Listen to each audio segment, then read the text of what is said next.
আমি আমার দিকে খেয়াল করেন সবাই। আমি ওয়াজিব নামাজ অতিরিক্ত শরীরের সাথে ইমামের পিছনে আদায় করছি। আমি ওয়াজিব নামাজ অতিরিক্ত শরীরের সাথে ইমামের পিছনে আদায় করতেছি এবং আমি দুই রাকাত ওয়াজিব নামাজ অতিরিক্ত শরীরের সাথে ইমামের পিছনে আদায় করতেছি। আল্লাহু আকবার। আমাদের নিয়মটা এমন যে আল্লাহু আকবার বলা, এটা হলো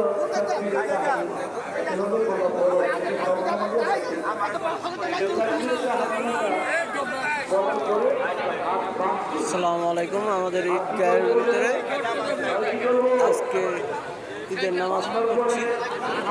সবাই সবার জন্য দোয়া করবেন। আমাদের আপনারা জন্য আমরা দোয়া করবেন।